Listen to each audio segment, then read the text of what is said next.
Oh, that's just totally strange. Now the annotation thing is working like before I even want it to. All right, so let me refresh this.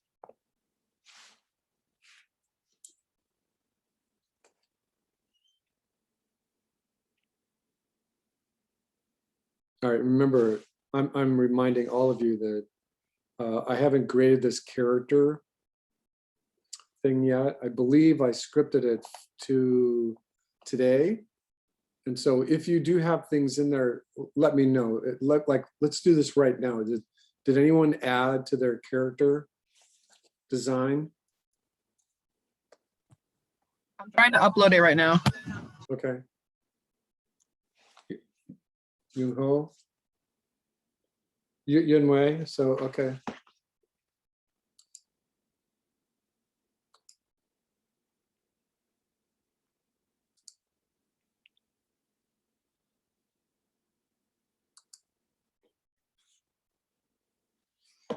All right, so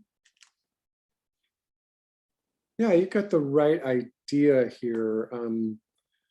I think that you might have been jumping the gun just a little bit on textures and tone. I can see that there's like a little area here in a front view of her right hip that is not symmetrical with the rest of her body.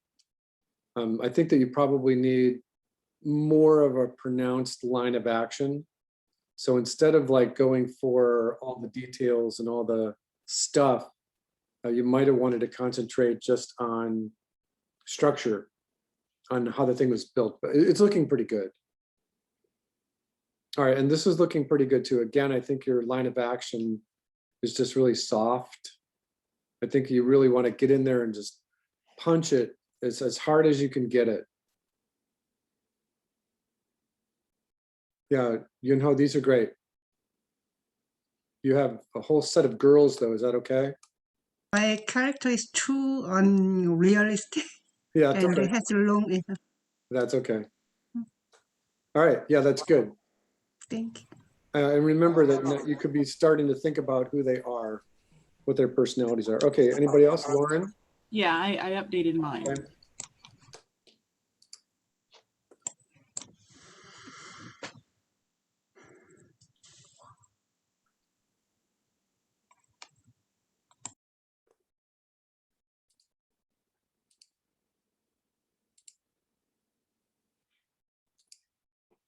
Okay. Lauren, remember it's best to keep these in the correct rotational order, front, 3/4 side. And so this side view should be like over here. It should be on the left. And I think that it's okay for you to be studying the color. But again, I think that you want to work on more of a production quality line rather than just the sketchy, scrubby line that you've got going there. Are you painting this in rough animator? No, so it's called Paint Tool Sci. Yeah, you're not getting like a really clean fill, so you have all these little breaks. Yeah, I guess that, but the head one isn't too clean. I was focusing more on trying to make sure the lines on like the full body ones were cleaner. Well, I think it's pretty close. I think you need some lineup lines. You know, I like this big hip thing you've got going in the little silhouette that you studied. And I think that you should want to translate that maybe to your final design. All right, so yeah, you've got the stupid, angry, this down here for your villain. Make sure that that's part of your hero too. Make sure that that's part of your protagonist. Yeah, he looks good. You might want to try a different color for either the eyes or the head thing, because you've used the same color, they blend into each other. So if you want to keep this red, then make this purple. Okay, you've got the right idea. Looks like you're turning them correctly. So just remember to do this for all of them, right? And remember that this can be blown out. You could, these are the main traits, but you could say what are their positive traits, what are their likes and dislikes, What do they love? What do they hate? You know, what are they afraid of? That kind of thing. Yeah, okay, so these are all very good. Yeah, these are good. Thank you, Lauren. Clap for Lauren. All right, is there anybody else from last week that did a revision? Speak up, speak up, speak up. All right, so let me jump over to sketchbooks and let's run through sketchbooks really quickly.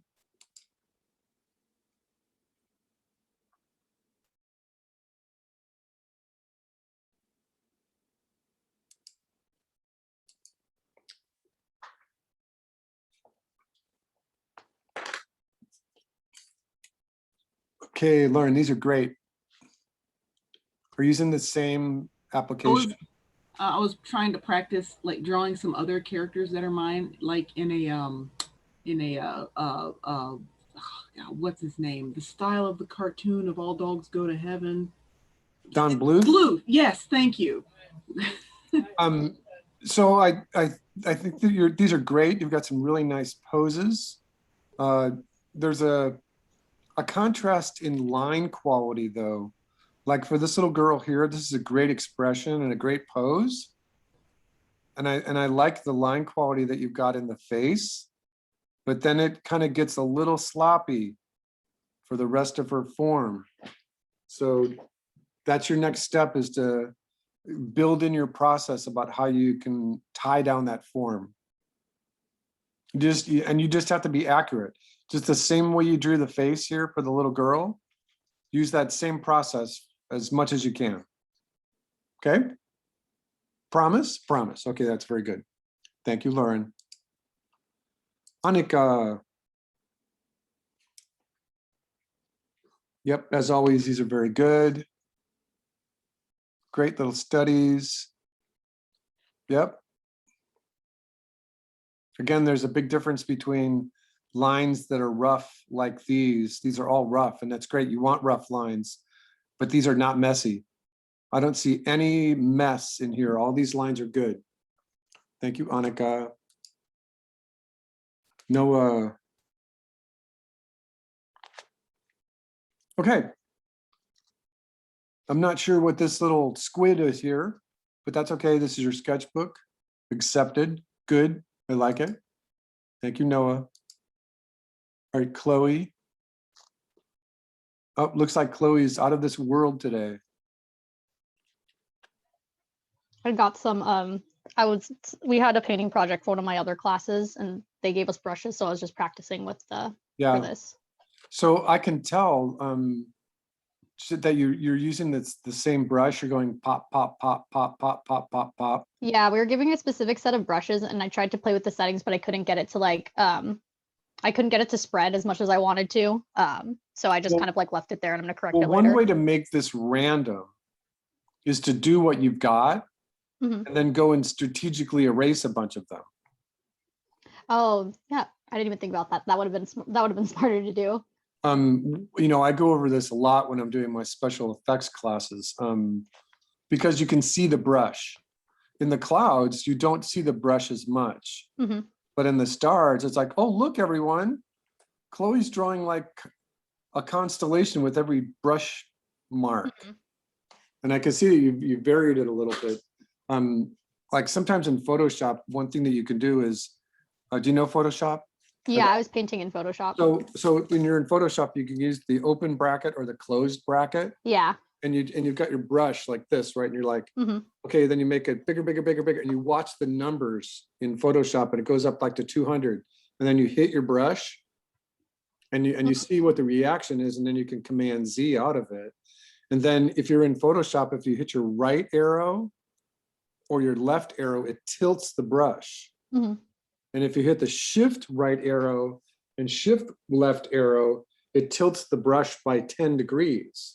Did you know that? I did. I'm new. I knew about it, but I forgot about it. I'm new to like digital painting. So I kind of wasn't just thinking. I wasn't really thinking as I was doing this. I was just trying to play with some of the brushes.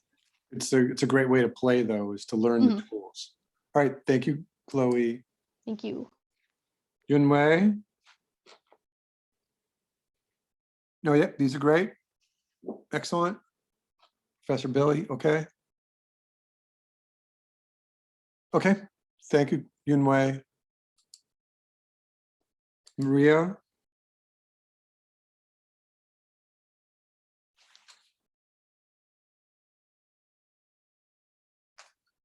Oh, these are great. I wish I had 4 arms. I could play guitar and bass at the same time. Yeah, it would be nice. Lauren's like, oh no, he's gonna start telling bad jokes again. Don't do it, but yeah, these are great. Oh wow, these are really great. Wow, these are super. Well, you just won't stop. You're like a production factory. Keep making more of them. All right, so what I would suggest is to get on the social media and start selling these. Yeah. Make the money at it, man. You know All right, that Emma? little, like, what's the name of that little? It's a little gray cat that looks like a chubby Simon? little. But what? Simon? No, no. It's Pusheen. It's a different gay cat or gray cat, and it's like always like on little cell phone covers as just this. Yeah, cute I think I know what you're talking about. yeah, Pusheen. this little Yeah. duck. Pusheen? You could do something like that with your little duck. Yeah. Oh, buy them. Sell them. Okay, these are great. Heck Thank you, Emma.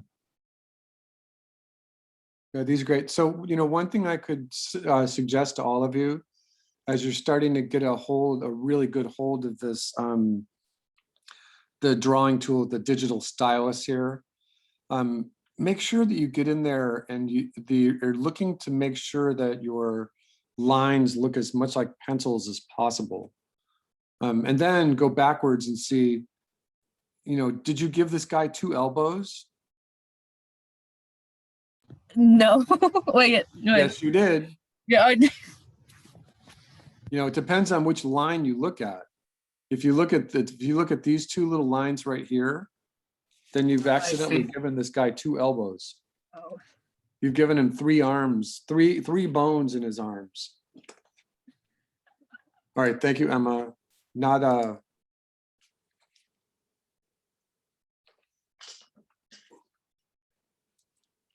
Okay, these are great. Nice illustration. Okay, yep, great. Thank you, Nada. May?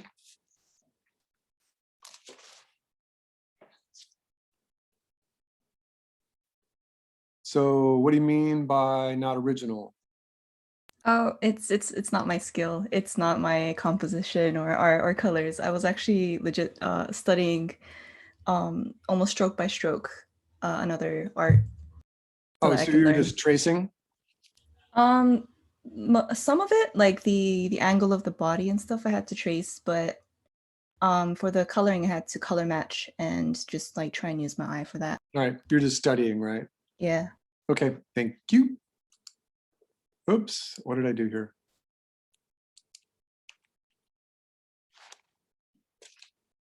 All right, Kai. I don't know if we had the same problem last week or anything. Kai, you're here? Are you here? Yeah. How did I'm not you sure. export this JPEG? I took a picture with my phone because I drew it on paper. Okay, and when you brought that image into your computer, I airdropped. you airdropped it. And what kind of file type is it? Because and you probably changed it to say JPEG because it says JPEG right here. But because it's not reading, it's not really a JPEG. It's the file type it comes out of your camera. It comes out of your phone. There's all kinds of different file types. So once again, just like last week, you touched the file name, right? And then you just changed the extension to JPG. No, actually, Well, if it's a JPEG, it should be reading. as far as I remember and as far as I can tell, it's been a JPEG the entire process from phone to computer to. But you could see it on your computer, right? Yeah. You could see the image. So, and you could see it now, right? Yes. So why is it not reading? I have no idea. You didn't change Um, the file extension or anything? Because that's the only way it wouldn't really read. It's saying that the file is empty. Oh, really? Wait, what? What? Well, you airdropped it. Right? Yes. Well, we'll do this. Do you have Photoshop? Yeah. So open it in Photoshop and then just save it as a JPEG or export it as a JPEG, either one, and upload it, and then let me know when it's uploaded and I'll come right back to it. How about that? Okay. All right, Randy.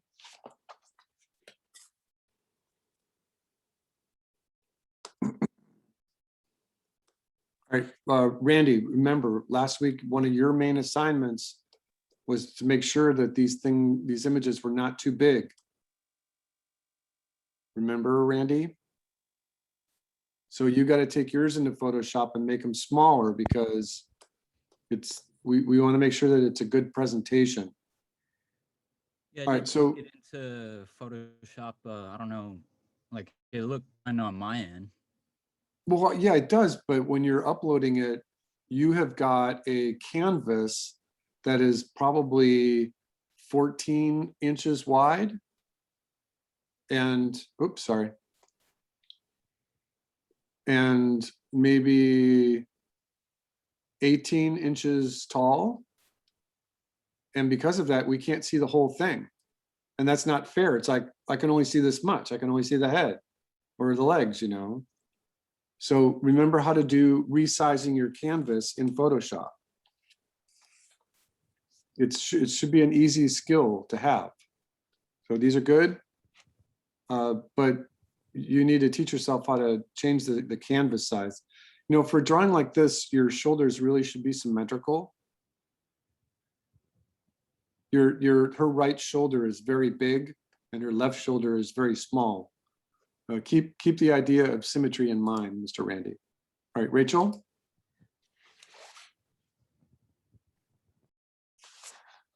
Okay, these are great. So my intuition is that you drew these digitally and that you put that texture paper underneath it. No, I actually did it on actual paper. Oh, you did? Wow, Yeah. how old school of you. I like it. Yeah, it looks good. All right, thank you, Rachel.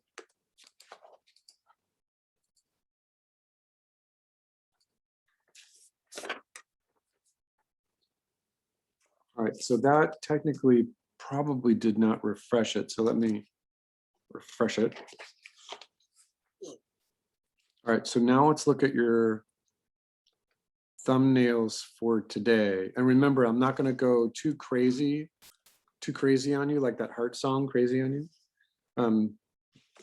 Because it more than likely, what's going to have to happen is that you're just going to need to do a different version of this. All right, speed grader.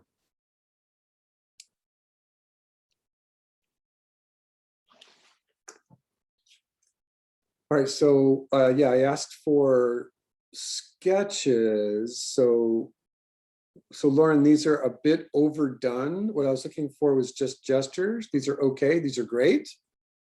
But I was looking for just the gestures. So this is okay, this is good, but we'll Less go over. detail though? Huh? Less detail, just more like basic construction shapes kind of thing? We'll go over this whole thing again. I'll reiterate what I talked about last week, and then I'll add a bunch of stuff to it. But these are good. These are really good studies. All right, and this is fun too. But is he biting his own foot? He's trying to get his own tail. He's trying to, yeah, so that's good. Thank you, Lauren. All right, Annika.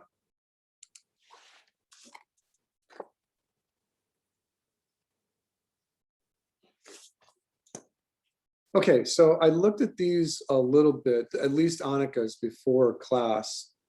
You had yours up there probably 4 o'clock or something like that. So this is pretty much exactly what I wanted. I wanted you just like taking your character and putting it through some poses, getting the line of action, pushing the line of action, studying it. So this whole page is a really great set of studies. And it looks like you're having fun with it too, so that's a big thing. All right, so here's your story.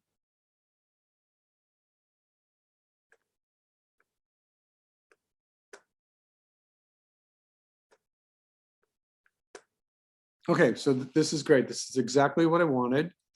And your thumbnails are exactly what I wanted. Okay, good. Yeah, exactly. So there's a couple of things that are really working pretty well here. And so let me point it out to everybody, is that I reminded you that it's okay to use these little boxes. And she's got hers lined up. They don't even need to be lined up, but that's okay. You know, they're lined up. We don't know if they're sequential or not. You might have jumped around a little bit. Sometimes when artists are thumbnailing, they skip every other panel so that they can go back and fill one in if they need to, without making it out of order, if that makes sense. And sometimes if their script is just really obvious, then sometimes you could just go straight through it and pose the whole thing out. I like how she's drawing over the lines. So the backgrounds are drawn, the foregrounds, the midgrounds are drawn. Everything is just kind of still in a really good sketch form. This little sequence right here might be indicating that there's a camera pan. Annika? Yeah, it's like a hallway shot, so just The so have you done this before? no. So good, you got lucky right here. So you could just kind of imagine that the camera is tracking along with the character, and then it stops and the camera rotates and sees the character go off the screen. This is great. Yeah, so it's matching your script very well. Exactly what I was looking for. Thank you, Annika. Hands for Annika, please. Hands up in the monitor. All right. Fernando.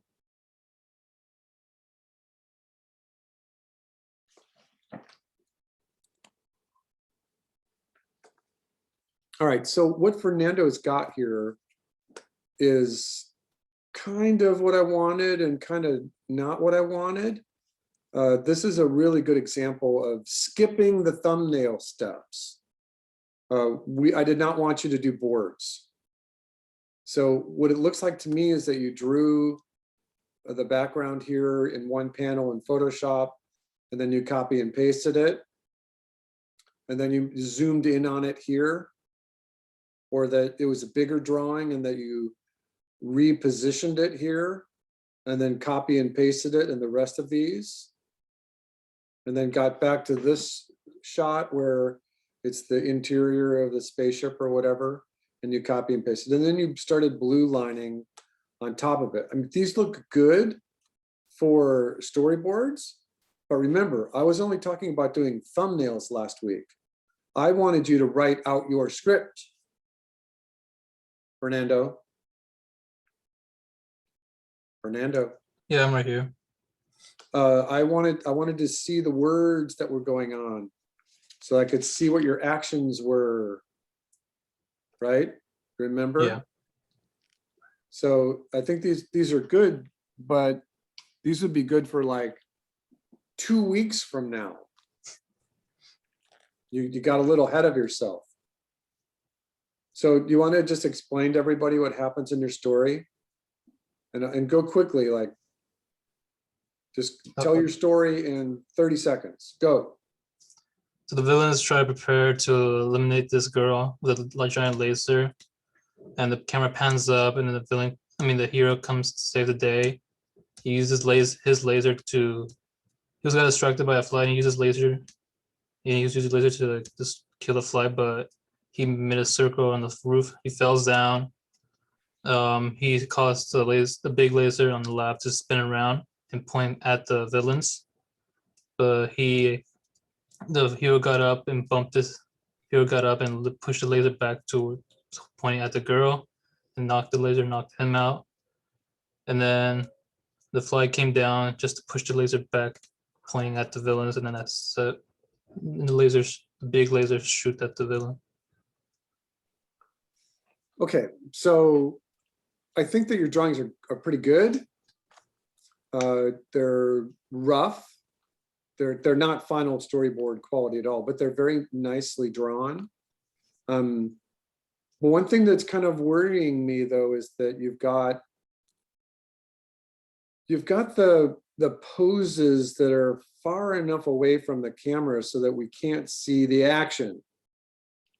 You know, you do have the character falling in or standing around and changing position a little bit.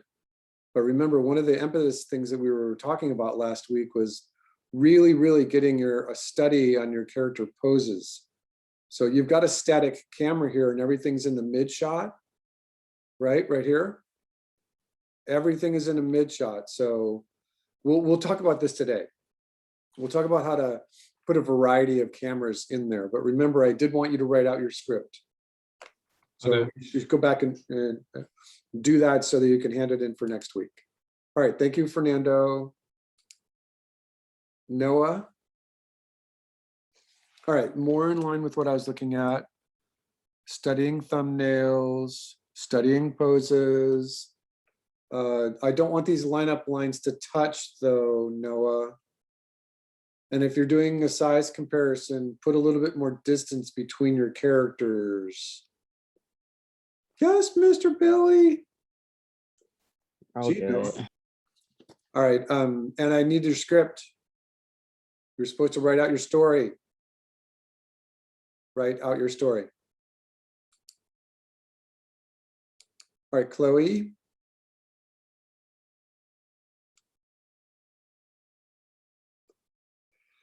All right, are you drawing this in Photoshop?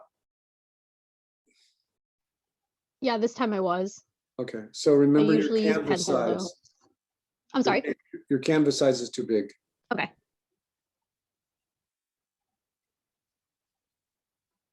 You circled your verbs. Is that what you did here? You circled. Yeah, it just was easier for me to kind of keep focused on it. And then I just kind of gave myself some notes on the bottom, but You missed circling the word waving and surprise. oh, those were just like the notes. The story part is just the top part, so I just wrote down a couple of other All right. things on the bottom. All right, so it looks like you're studying the poses. That's good. Push the pose. Yep, you got the right idea. Okay, yep, that's fine. And you're studying your thumbnails. Okay, that's pretty much exactly what I was looking for. Okay, I was a little bit confused, and I didn't know if I had done like the thumbnails right. So well, they're a little big. I mean, technically a thumbnail is that big. yeah, I don't know what happened. It kind of I thought I made it small enough, but then I realized I don't know. I made a mistake on the canvas size. Well, So. if it's showing in this window like this, then my intuition in your Photoshop file, yeah, you have a canvas that is 14 inches wide by 11 inches tall. I don't. Well, but the thing is because I did this on artboards and I made them all 8.5 by 11. And so like when I was doing them on my computer, they looked fine, but I don't know why they look like larger here. Well, just like we were talking about with Randy, you may have to go in there and change your canvas size. One of the ways around this is how do you have Photoshop? Do you have just Photoshop or do you have the Creative Cloud? I have the Creative Cloud. So this is the international nonverbal gesture for Creative Cloud. I like it. You know, one thing that you can do is you can draw in Photoshop whatever size you want, and then just import the images into InDesign. Do you know how to do that? Yeah, I do. And then you can pick whatever size you want in InDesign, and the native Photoshop files are all the same DPI, and they're really crisp and really bright. It's an option that is a good one. All right, so I just opening up InDesign in the background there. All right, so yeah, this is pretty close to what I was looking for, Chloe. Thank you. Okay, thank you. No, thank you. All right, Ryan.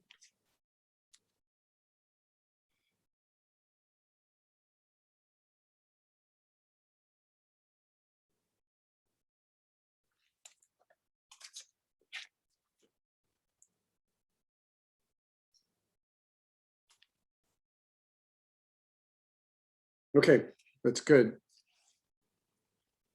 Factory, little plan, character design.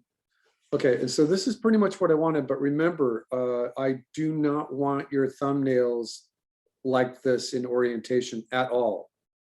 Do not even attempt to put your thumbnail panels this close to each other. It's the most wrong thing you can do when you're just studying poses. You want lots of room to draw. Remember we talked about this last week? Ryan, Mr. Ryan, are you there? Yeah, I'm here. So what you've done is limited your exposition into what the drawings could actually look like and where the cameras could actually be. You missed any idea of putting numbers in here and being able to say, oh, I don't want this one, or this is panel 5 and this is panel 6, or this is 7, you know. So I told you all not to do this and you did it anyway.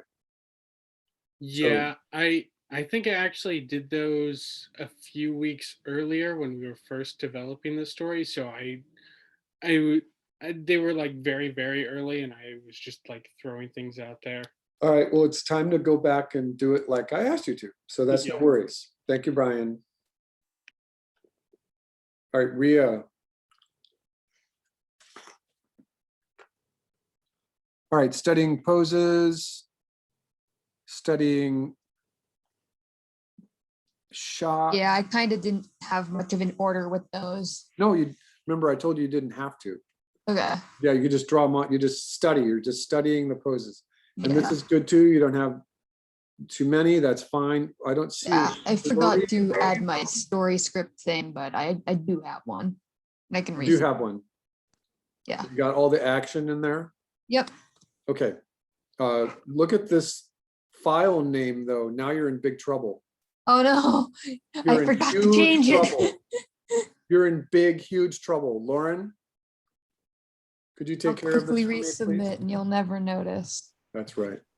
What Right, now? thank you. I want you to take care of this problem. This file name is out of control. Yeah, I'm gonna go do that right now. Discipline, Take it out Lauren. behind the shed. I want strict discipline.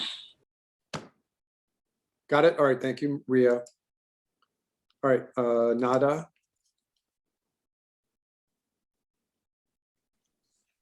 Okay. So this is a nice little illustration up here. And it's fine, it's still rough. Although you've got a certain kind of style going on here. It's kind of nice. Nada, are you there? Can you hear me? Yeah. One thing that you could try to do here is, and we didn't quite talk about this yet in this class, with the idea of atmospheric perspective. And so what you could do is just kind of take a look at this, and these two characters are up front, they're in the foreground, right? And so keep their colors nice and bright.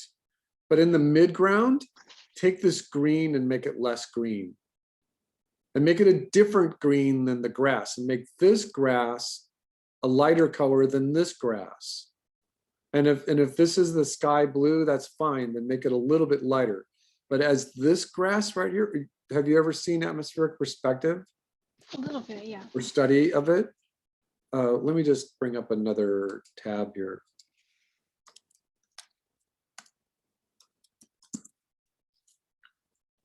So this is, we'll just do like a quick image thing here. Like this is a really simple example.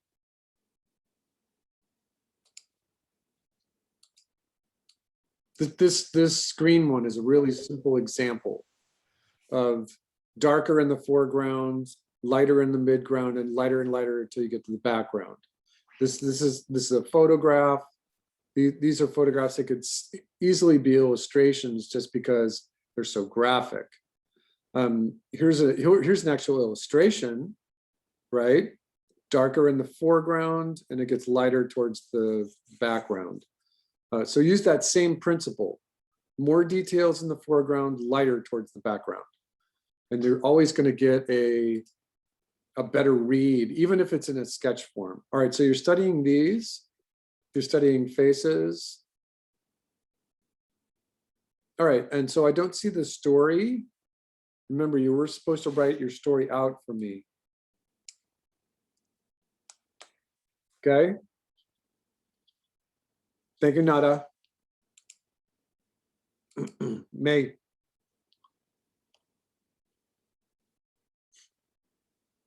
Okay, good. Studying different size framings. This is great. The drawings are quick. They're gestural. I don't see your script. Yep, I forgot about that. Yeah. Oh, you hurt my feeling. I'm sorry. I only have one feeling and you managed to devastate it. These are great. Thank you. They don't have to be in order. Are they in order? Vaguely. Vaguely. Not very. Well, I think that they're good. It looks like the one thing that is really consistent is you're staying with the same aspect ratio. So however you did this, you drew a rectangle. Yeah. And then as you scaled it, you held the constrained proportions. Mm-hmm. And that's exactly what you should be doing. Let me just ask, did you draw first and then put the story frame on it? Or did you? I have, yes. That's good. So that's exactly what you need to be doing. So kind of just imagine this drawing right here, where you could take a very small picture frame of just the butt end of the gun. And you see like this graphic of the bullets coming out of the gun, and then you pull out to reveal this shot. Yeah. You know what I mean? Yeah. So yeah, you did it right, but I don't see the script. You needed the script there. So, and remember, we're gonna do this again. So at least get your script in for next week. All right, Randy. All right, so Randy, a couple of things. Are you there, Mr. Randy? Mr. Yeah, Randy? I'm here. There. All right, so in this example here, Randy does have space between the story panels, which gives you, in this example, there he's got the panels numbered, and eventually I'm going to be really strict about how I want your panels numbered and how I want you ordering your panels. But remember that for today, you didn't need to have your panels ordered. So again, you're jumping ahead. You're getting ahead of yourself. I wanted you studying these poses right here, rather than just the whole composition. You know what I mean? I wanted you studying the poses. It looks like they're there, but they're light blue on top of purple and they're a little hard to read. And you got your script, right?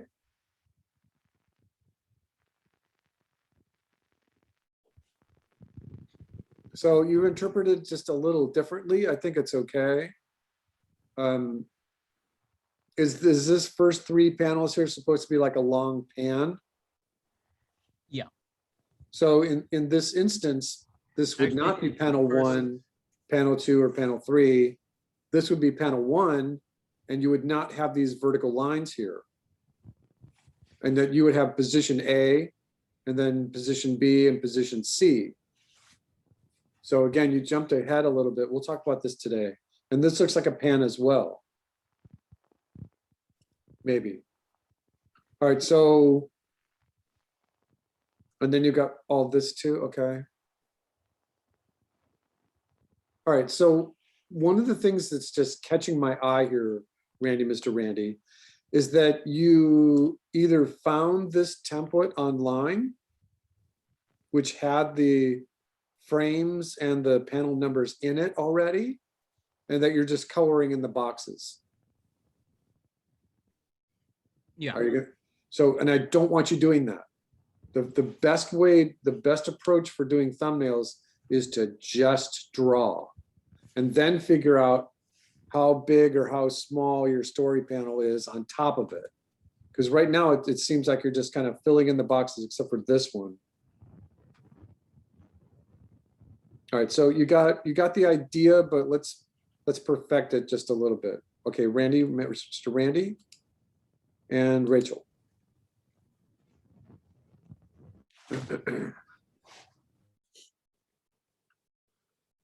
Okay, so this is looking good. It looks like you might have drawn it digitally, and you might have drawn the frames digitally Yeah, I did. and pasted them. And so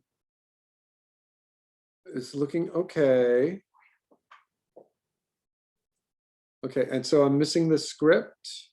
Yeah, I can add it. I have it. I just turned it in a couple weeks ago when we first started doing it. I didn't know if you wanted it again. Yeah, that's okay. I think I remember reading it. Okay. All right, you've got the right idea. There's a couple of things here. Just before I forget, this is a big, huge cinematic no-no. You should never, ever have a character standing on the edge of the screen. So make that adjustment. Make the character smaller, or move the frame, make the frame bigger or something. But yeah, for everyone listening, don't ever have a character interacting with the edge of the screen. It's very bad cinema. This is much better here, to just cut them off at the ankles, cut them off at the waist. All right, so you got the right idea. And I think that was the last one for today. Or did I miss anybody? Did someone upload it as we were talking? Nobody uploaded. Okay, so that was all good. What I'm going to do is go back here. I'm going to look at this one more time.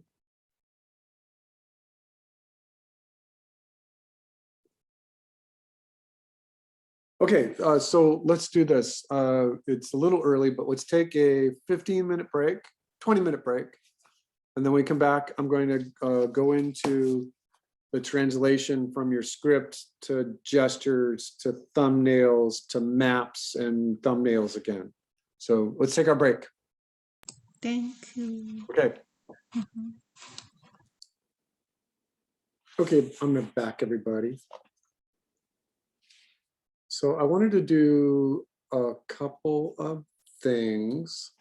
One is that I forgot to mention to all of you that I tried to get in and see the nominees for the Academy Award shorts on Sunday, but I was a little too late and I didn't get in. Did anybody get to see the shorts? I did. Yeah, and how was it? Were they all good? It was really good. Or I thought it was really good. I don't really have like an eye for that. And one of them I watched, it was made, forgot what the production company was, but it was also made through Netflix. It made me bawl my eyes out. So I was glad I didn't have like the camera or anything. How long did Ron talk for?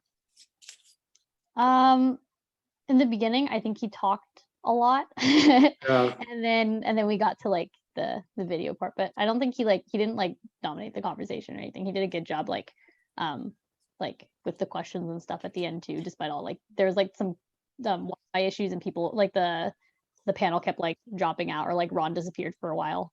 Right. I met him a couple of years ago at UC Berkeley's community college. And oh my God, he just wouldn't shut up. I mean, we were there for this kind of animation event 2 years ago. And it was the first time I'd met him. I had seen his name in emails and messages for years and years and years. And then it was the first chance I got a chance to meet him, first time I had a chance to meet him. And it was very strange because there were probably about 80 to 100 students from UC Berkeley's community college in the theater. And so, but the theater could seat like 500. And so it was like just students kind of peppered throughout the seats. And he was glad to have that many people. I just kept talking. It's like blah blah blah, like the stream of consciousness. Dude, get to the movies. Right. Yeah, I got in just a little late. I had some things to do. Oh, I'll be able to get in, and I couldn't get in. Oh, sorry about that. Well, life goes on. I have also not had a chance to like research the films and see if they're on other medium, because something will happen. Something will like happen with one of my accounts or something. Remember, we were just talking about me having to rebuild my computer a couple weeks ago, and it's still kind of, it's not the same thing with my computer, but now it's like, what happened to this account? What happened to Harmony? It's like things just drop off and passwords get changed automatically, and it takes me 3 days to figure it out. It just makes me want to stamp my little feet. All right. All right. So I wanted to talk about a couple of things. One is that we're into that part of the class now where if we were following the syllabus now, it's just going to hand out the assignment to you to either draw just a bunch of characters and do turnarounds and special poses and facial expressions, that kind of thing. I think that it would lack cohesiveness in terms of where those things belong, in terms of your story, in terms of what the characters are doing, where they're living within their background. So I wanted to do a couple of things. One is that if you're stuck on your story, and remember, I didn't see everybody's last week or tonight, so there's still some holes in my grade book right now, is that the first thing you can do is study the Coyote and the Roadrunner, the Warner Brothers stuff from the 50s, 60s, and 70s. And I think that those are really good because there's the setup and then the gag and then the payoff. You know, the Coyote will order something from Acme and he'll get this strange device, and that's the exposition, that's the beginning of the story. And then the middle of the story, he sets it up, right? And then he releases it. He shoots the rocket off into the air, and then the payoff, the final gag is that it always hurts him. Rather, he never catches the Coyote, ever. He never catches the Roadrunner. And those always last like about 40 to 50 seconds sometimes. Some are a little shorter, but if you're evaluating the beginning and the middle and the end of the Roadrunner Coyote cartoons, you will see a perfect little template and lots of really great action poses too. So then the other thing that you can do is, if you're stuck with a story, go back and re-look at my suggestion about The Boy Who Drew Cats, the Japanese fairy tale. I think that it's a little long, and you would only want to do part of it, like the part where the cats come alive and actually kill the mouse, which is strange because in the fairy tale we don't see that. In every version of the fairy tale I've read, that all happens at night, and the boy is too afraid to come out of his cabinet. But it might be really fun for you to draw. So those two things. The other thing is a story, a gag. If anyone's having trouble with the idea of setting up a beginning and a middle and an end, just remember that it's kind of just like a short joke. You know, why did the chicken cross the road? There's two muffins in the oven and they're cooking. And one muffin says to the other, "Oh, gee, it's hot in here." And the other muffin looks at him and says, "Ah, a talking muffin." Those kind of short interactions of very, very short stories can be elaborated. They can be pulled out a little bit. Remember, there's lots of dirty jokes. There's lots of jokes about golf and sports. So tons of jokes about golf. So if you're stuck, it doesn't always just have to be about robots. like I'm seeing this like story trend right now with all of you, that there's like lots of robot stories happening. And I think I might have mentioned this at the beginning of the semester, where last year they did like a 24-hour, 72-hour animation challenge, and 5 teams from Kenyatta were involved in these stories. They got together as teams and they all worked remotely and they did their work. And oh my God, all 3 teams had stories about robots and outer space. It was like, how did this happen? So story trends is kind of a thing.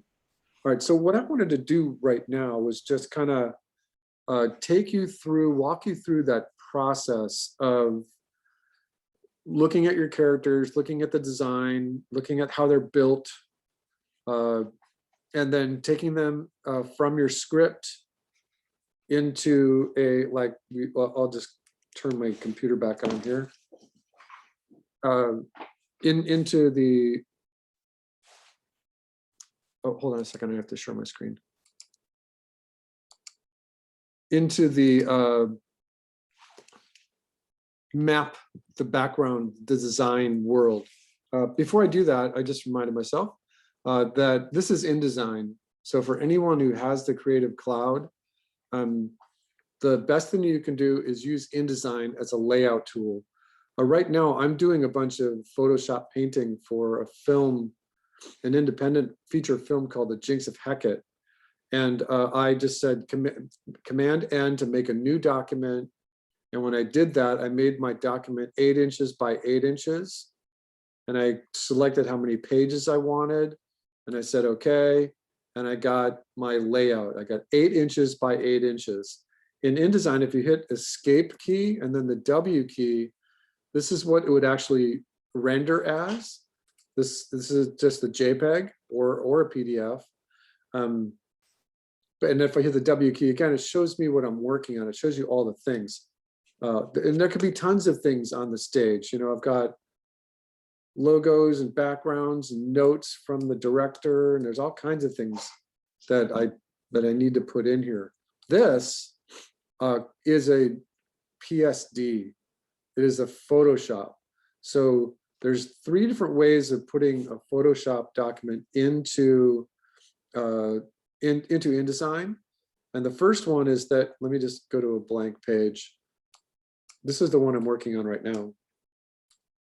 So the first one is that you, actually, let me do it this way. So I just created a blank page here. And the first way is that you just say place, which is Command D. And I'm going to cancel this and show you the shortcut or the long cut. Edit, file, place. But it's always Command D, place. And from there, you would go find your PSD and you would say open, and then it shows up attached to your mouse, to your cursor. And when you click on it, it shows up at the hero size, whatever size it was. So this was drawn bigger than 8 by 8, and you have to kind of move it around in order to get it centered into the composition a little more closely. The second way is using a rectangular frame tool. And the rectangular frame tool has a frame in it. And as long as it's selected, then hit place and go find that same drawing. And then it shows up at its hero size inside the frame. And then you just hit escape and the V key, which is the main select key, and then right click on it and say fit the content proportionally, and it will show up at its regular size. All right, and then the other way is using the rectangle tool, and using the rectangle tool in InDesign gives you an automatic border. But the difference is that when you select, you can't just select it by touching inside the box. The frame tool is actually, you can click anywhere to select the box, but in order to select this one, you have to either act the drag or touch the very end, and then it's the same. You just place the PSD inside it. It shows up at its real hero size, and then you right click and say fit content proportionally. And then the thing about InDesign is that if you wanted this frame tool, you could touch the direct select tool itself and then hit the transformation tool and then constrain proportion underneath the frame. And you can't do this in just like any other application. So there's 3 different ways of placing images in InDesign. And then you can either export, file, export as a JPEG or a PDF or a sequence. You can do all kinds of things. There's all kinds of file formats to pick from here. So that's just the quick in and out of InDesign. It's a great tool. And InDesign is just a layout tool. But in any of these, places, any of these placements, these show up as Photoshop documents. And then all you have to do is touch this and say right click, edit with Photoshop, and it edits it right in place. So if you were gonna use this to like put together a portfolio or a series of layouts for this class or any other kind of composition, this is how the Creative Cloud was meant to be used. InDesign is a layout tool. All right, so I thought I would just show that to you. All right, so let me jump over here and just reiterate just a little bit. All right, so we were talking a couple weeks ago just about the idea of remembering that what you're doing, and my Toon Boom is frozen right now. Come on, Toon Boom. Why is it not working? There we go. All right. Oh, I think this file it's living in a new folder, so it's freaking out on me. Remember that what you're doing is you're drawing thumbnails, and we're thinking ahead just a little bit. But what you're doing is you're using a 16:9 ratio, and when you're doing thumbnails, 2 inches by 1/8 inch, that's too small. So 2 inches, 2.5 inches by 1.2, that's a good thumbnail. For your final, a 4 by 2.25 is a good size for your final. All right. Then remember we were talking about just getting your thumbnails working. In this example here, we were, oops, I'm using the wrong keyboard shortcuts. Hold on. We were talking about copying and pasting these elements. So I put the frame in there, and Harmony is being stubborn today. Remember, we had talked about just building out these little frames here and copying and pasting them and moving them around wherever you need them. It's fine if you're drawing digitally. And then we talked about this. So let me put a frame right here and start drawing for you. All right, so what I'm going to do is I'm going to actually go backwards to see if I had, no, I did not have a script for my example here. I was just showing you some drawing stuff. So what I'm going to do is just give you just a demo on the best way to handle this process, including drawing the maps. So what I'm going to do is I'm going to just come over here and I'm going to say, actually, all right, so this was the script here was, I don't know if I wrote my script out. Oh, right. So Bob is looking. He sees a raccoon come in the cat door. Bob freaks out. He grabs a broom. He chases the raccoon around the counter, into the living room, into the bathroom. And then he's running. He stops. He looks. He reacts. The raccoon grabs the cake and runs out the cat door with it. So this is the the short script that I was working with.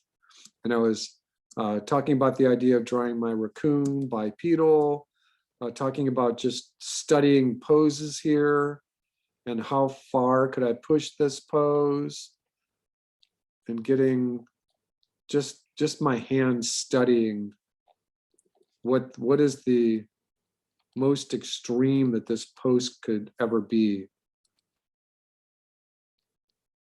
You know, those are his hands that I started to draw the other week. This was his tail. This was his body right here. So his little body is down here. These are his little feet. And so even though he might have some teeth up here and his little nose, this is all open area. There might be a little tongue right here. Ah! You know, it's kind of a Tex Avery way to draw. Those are his bottom teeth. So how far could you push this pose? So this is what I was asking you for today, pushing these poses. How far could you push this pose? You know, here's a pose of Bob running with the broom. You know, and he's just running. That's just a regular run, but how far could I push it if I got him running really fast? And his hands are back and the broom is forward. His hat is backwards. This foot is really up in the air. So that's another way of studying how far you could push this pose. These are his eyes. All right, so this is the good gesture for figuring out how far you could push this pose. This is the same running pose, but it's pushed quite a bit further. If I took a balance line, you know, this is a regular run, but this is an extreme position on running. He might be even off the ground. There might be like a little shadow underneath him here. All right. And this was me just continuing to explain pushing the poses. I don't know. Oh yeah, this one was now thinking about the framing. And what I'm going to do is I'm going to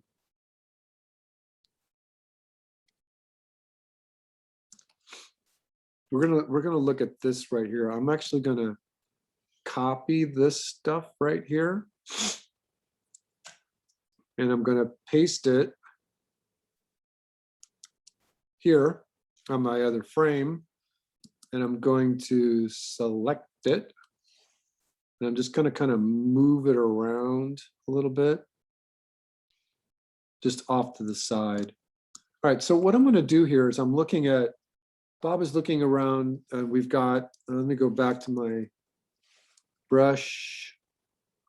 All right, so we've got, the raccoon is looking, Bob is cooking, so he's in the kitchen. And remember we had done the exterior shot here, but let me explain a better way to do this. So a lot of times what I'll do is I won't draw this on a regular piece of paper. I'll do this off to the side. So just imagine that this paper is off to the side. What I'm going to do right now is I'm going to imagine that there's a street and that there's a driveway and that there's then a garage and that the house then is right next to the garage. There might be a pathway that goes up to the house. There's going to be a tree. There might be another tree. But this is my main house here. This driveway is right across from the other driveway. And there's a garage. And now the house that we're going to be in is going to be like this. Maybe it'll be L-shaped. And it's true, it kind of looks like an architectural drawing. That's fine. There might be even a little path up to the front door. There might be a path between the garage and the side door. There might be a back door. There might be a patio door. There might be a tree right here. There might be a tree right here. Trees in architecture are drawn something similar to that. something like that. There could be bushes, which are drawn like this. There could be a smaller tree out here. All right, and then this might be the living room. So the kitchen is going to be like right here. From that other shot that we saw, the kitchen is going to be right here.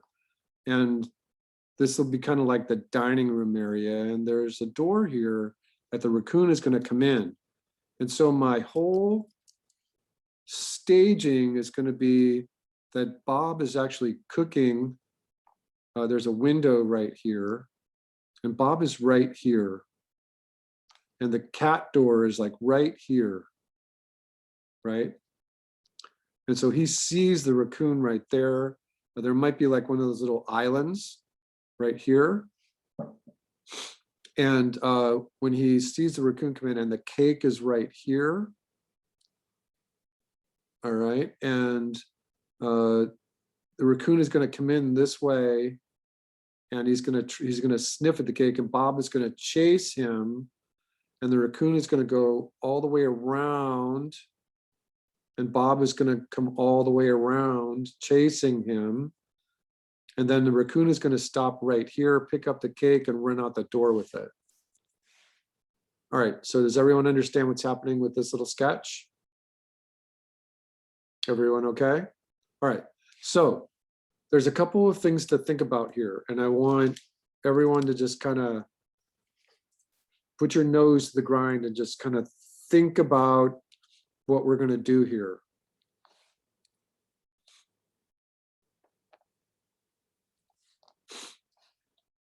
All right, we've got a lot of action happening right here. The raccoon stops and looks at the cake. We've got action happening with Bob. There's going to be action happening here.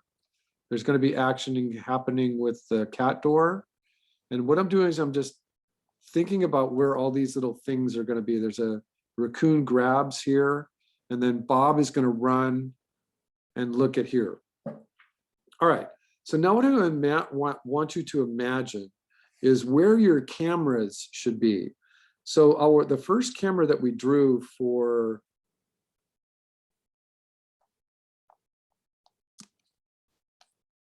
this one right here, right now we're back to this one. That camera was out here. That camera was like out here. And what this does is, this is your establishing shot. This is shot 1, shot_01. It is establishing. It is your exterior. It comes after the credits, or shot 1 can come before the credits. So when you're doing your shot sequencing, you can plan to say, this is my shot 1, and then over here you just write title card. So remember, I've already kind of talked about this idea, but right here we'll just put a little reminder that you're going to put the title card. So I'll just put a title right there. So that ends up being shot 1. In animation and in film, if there's animation happening in the title card, then that is shot 1. For us, it would just be, it's simpler, it's more easily to use, just saying that your title card is just your title card and your action starts on shot 1. So this is establishing. What your camera sees is that house that we just looked at. Here's a really, really easy way to draw this. You turn your paper so that the perpendicular line that the camera sees is right in line with where you're drawing. And so what I want you to imagine is just the corners of your picture frame out here, and we're just going to draw a little sketch. So I'm just going to draw what the camera sees. The first thing that the camera sees is the edge of the house, the bottom. And if we use a 2-point perspective, we're going to see this corner of the house right here. And there's a vanishing point way over here. There's another vanishing point here. There's a big tree right here. So draw the trunk of the tree, just draw the leaves like that. Let's get the roof on the house to be like this. And then there's another roof back here. There's bushes right here. The roof goes to the vanishing point. And then there's the front door. And then there's another bunch of bushes here. There's a sidewalk. There's a window. And we're just sketching this. So what I'm doing is I'm translating this architectural drawing right straight into the beginning of my background drawing. All right, so there's a window. There's a big kitchen window right here. There might be a dining room window as well. There might be another bush right here or something. All right, so what we see then is that Bob is right here in the kitchen and he's cooking. There's his little hat. All right, so this is our shot one. This is establishing. And what we've done is we've rotated our piece of paper so that it's perpendicular to where the camera is looking. And the camera then can push in, it can zoom in. If this camera moves from this position A to position B, this is actually called a dolly. If the camera changes its focus from wide to zoom, then this is a zoom. And in animation, you can do either one reads like the same thing because it's usually two-dimensional. But if it's a 3D shot, if you're doing it in Maya, then you can do a dolly or you can do a zoom. Remember that these are two different total perspective effects. All right, so let me think for a second. Okay, so what we did in that first shot, what we were talking about the idea of taking our rectangle and we were going to start like really wide out here so that we could see the whole house. And I'm just going to guess that that is about 16:9 ratio right there. And if we're going to dolly or zoom into the window here, then we're going to draw another rectangle here like that. And then what we've got is a camera move from position A to position B. And you draw arrows from the corner to the corner. That's either a zoom or a dolly, and you can pick. All right, but what we've got is that we've taken this drawing of the layout, and I'm going to get out of this rotation right now, so it's going to look a little funky. So what we've got is we've taken our layout. There's this simple drawing of where the kitchen, the window, the dining room, the door, the cat door was, and we've started to translate it into perspective. And so what we can do then is now we can take this and we can copy this whole bit right here. Copy. We go to a new panel here.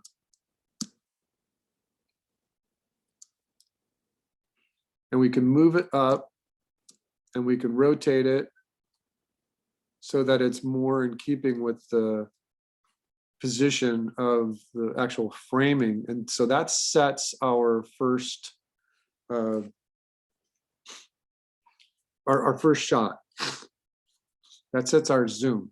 Our second shot then, and I'm just going to draw this right next to it, is now of the kitchen window. So what I'm going to do now is I'm going to set the kitchen window into perspective. And I'm going to start looking at a little more detail. Maybe there's some curtains. Maybe there's like a separation in the window. Maybe there's like a little planter out here and I'm just sketching. And then we can see Bob a little more clearly here.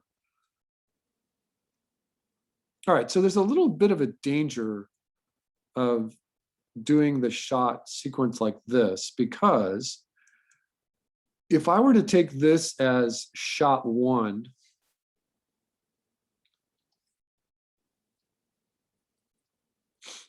and then take this as shot 2, and just say my camera is going to reposition itself, this could actually be a jump cut. And you don't want to do that, because your camera is out here, it's out in the yard, you're zooming in, you're dollying into the window, and then all of a sudden, if this is shot 2, this could be a jump cut, and jump cuts are bad. There's a couple of reasons why jump cuts are bad, and that is because there's an actual jump in the movement, but it also speaks of poor editing. It's better if you wanted to go all the way into the window, that this would actually still be shot 1. And so when you're thumbing this and this is too small, you're just going to say this is a continuation. It's just a different drawing of the establishing shot. Sorry, my allergies are kicking up again. And so if we go back to this and say, this is my camera, this is still just shot 1. If I wanted to cut over here and put a camera like 30 or 40 degrees rotated, that would be a different shot. If I was going to do a camera that was right here in the window, straight on into the window, it might be a little funky. Let's take a look at that. I mean, it might be a little funky because it's just very similar to this. In fact, the idea of the window, curtains, Bob, and this is a front view, and now the framing, it's not the best cinema to have elements of your background that are completely and totally parallel with the picture frame. It's best to have some kind of perspective. It adds for interest. It adds for artistic value. So let's not do this. Let's not do this. Let's go back here and say, oh, you know, now that we've got this set up right here, this little included area right here, let's copy it, because this is important to the rest of our staging. So we're going to copy that. We're going to go here. We're going to paste it. We're going to move this over just a little bit, and we're going to change our camera view now. So what we're going to do is we're going to just kind of study this for a moment, and we're going to go all the way in on this. And remember that what it looks like is just a bunch of scrappy little lines, but we have this camera in position here, and we have all these other places where the camera needs to see what's going on. And so what we need to do is we need to establish what's called the line of action. And I apologize for this because it can be confusing with drawing. It's also called the 180-degree line, 180-degree line. These two things are interchangeable in cinema. It's just that we use this one for drawing too. And it's apologies from all the animators in the world. The 180 line is a line that goes across our stage, and I'm trying to figure out where the best place for it to be. So we want to see the view of, when I pictured this, I was picturing my camera over here. And so what we can do then is we're going to establish a 180-degree line that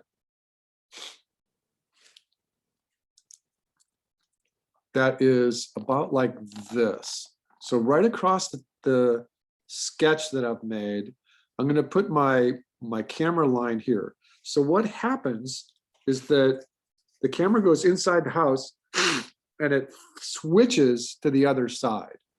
And so let me do a little demo for you. And I'll just do it right here. So the demo looks like this. What this is a little table. And there's a cup of coffee right here. And there's 2 people. And this is the bird's eye view. This is a top-down view. So these are people. And these are their laps. And they're their coffee.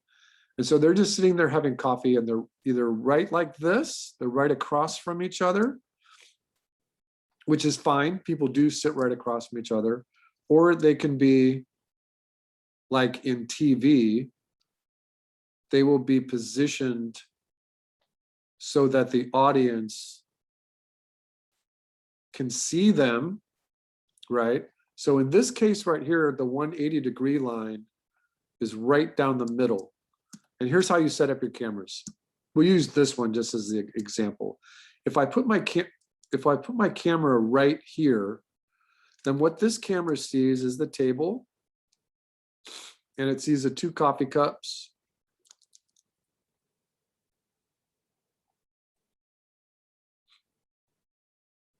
It sees this is person A, and this is person B. So it sees person B over here, line of action, sitting. And this is person A, sitting. That's what the camera sees. And your framing then can be just simple. It can be like this. The character should not be standing on the edge of the screen. So something like this, and the horizon would be like that. So this is what that camera sees. What this camera sees over here, and this is where I rotate my paper, and I'm going to put my camera here. And now what this camera sees is the same coffee table, coffee, coffee. Now person B is really big.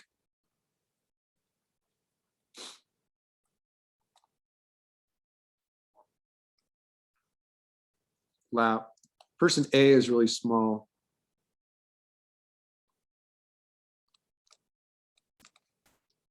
And there's a sense of perspective here. What my camera sees is person A, it's always on the right. Person B is always on the left. A is on the left, B is on the right, sorry. Now, if I come over here and I put my camera over here, what this camera sees is now person B is really big in the camera. Same coffee table. Oh, I'm gonna sneeze. I usually don't talk during the day unless someone calls me. And as soon as I start talking, the pollen goes in my nose, and now I'm getting like an allergic reaction. So then the person B is going to be small, or person B is going to be small. So they're over here. This coffee cup is actually going to be bigger. And so this is what that camera sees. All right, so if you can see this, this is the line of action right here. That this is the line of action. This is the 180-degree rule. And you see this in cinema all the time, where the camera can shift between this position and this position without having editorial problems. It can go anywhere here. It can be position number 1, position number 2, position number 3, and you can cut between any of these and not have a problem. Your camera is not ever allowed to be over here. Your camera is not allowed to be over here. All right, is everyone awake? Your camera is not allowed over here. This is the 180-degree rule. Your camera is not allowed over here. All right, there's a reason for this. It's bad screen direction. If you ever look at footage from a basketball game. You see that the team A is going over to this hoop and team B is going over to this hoop. The camera is always on one side of the basketball stadium field. The hoops are always on one side. You would confuse your audience. All right, so as long as we establish this 180-degree rule, we have to come back here to our kitchen and say, I want my 180-degree rule to be here.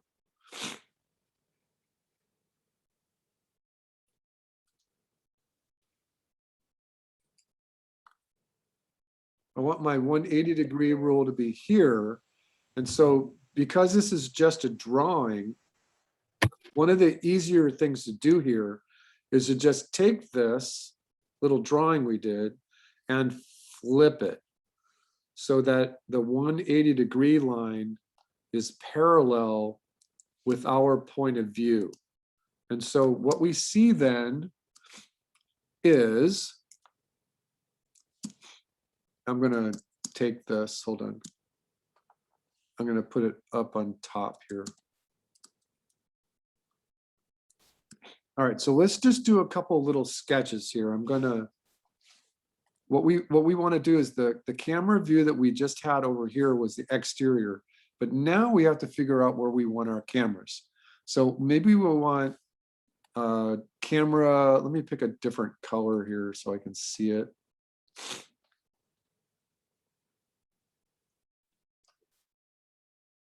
All right, so maybe we want camera 1 to be right here looking at Bob. Remember that this is an architectural plan of the room. And then we go back to our script and we say the camera was looking at Bob.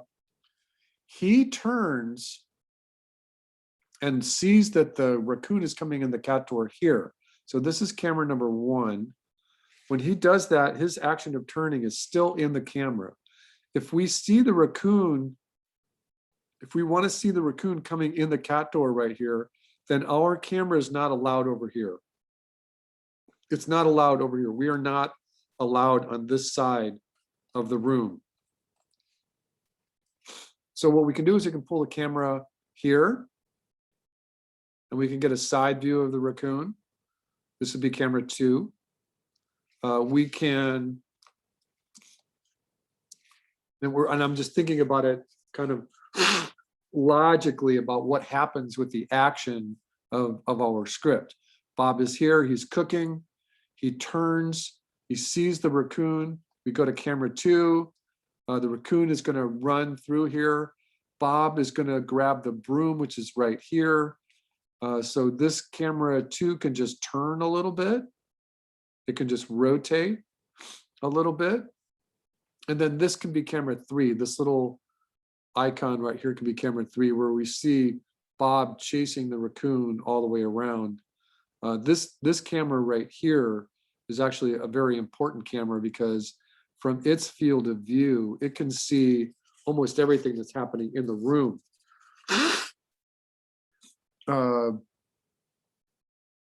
When the raccoon steals the cake, which is right here, which is this dot, we might want to cut to a close-up like right here. So this could be camera 4.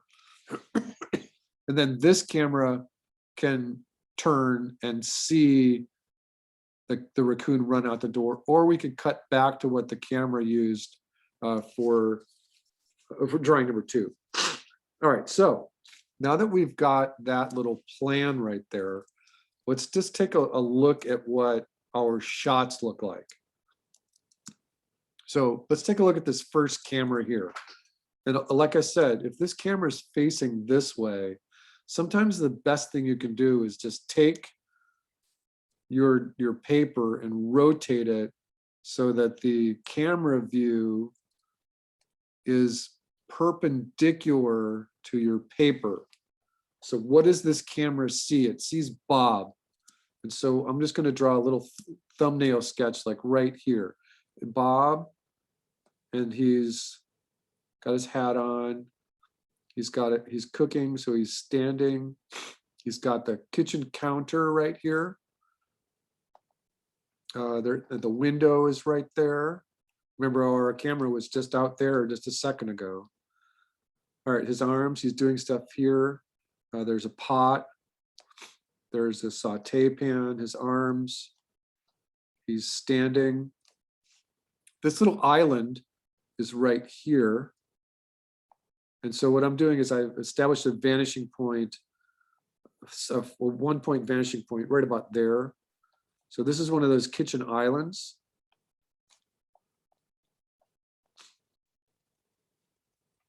All right, and then there might be the door right here.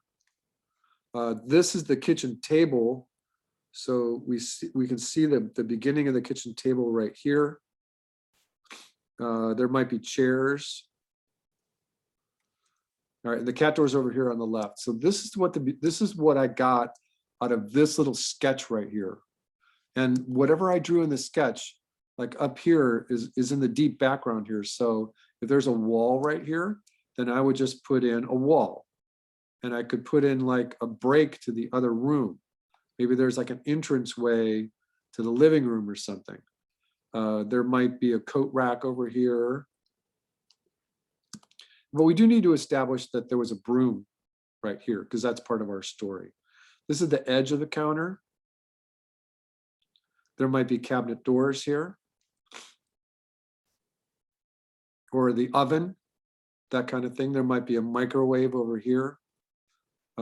Instead of this being a door, because we're still thinking, it might be really easy to make this a refrigerator. So there's the freezer. There's some stuff up on top of the refrigerator. There might be a shelf over here that has a pantry. So this is just what I'm thinking about sketching out this first shot here. Here's your curtains. Here's the curtain rod. All right. So does everyone see how I built this sketch out of just this plan? That is my camera number 1 right here.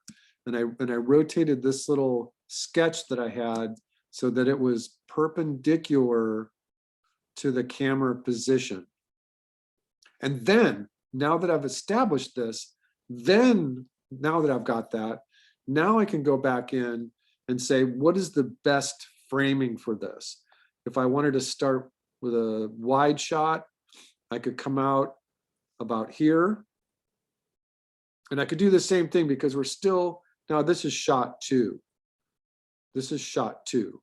And what we could do is we could even push in, we could come in and figure out what Bob is doing, and we might have,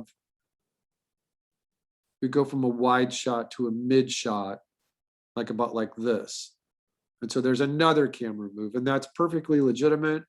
We're still in the enlightenment. We're still in the introduction of our little story.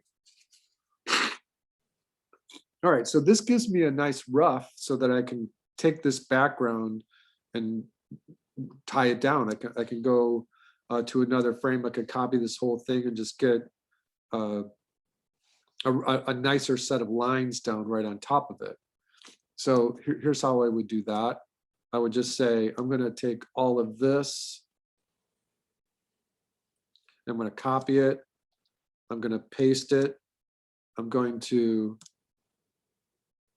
bring it up. Oops, hold on a second. I'm going to bring it up to my size of my thumbnail. I'm going to open up a new layer. I'm going to let Toon Boom think for a second.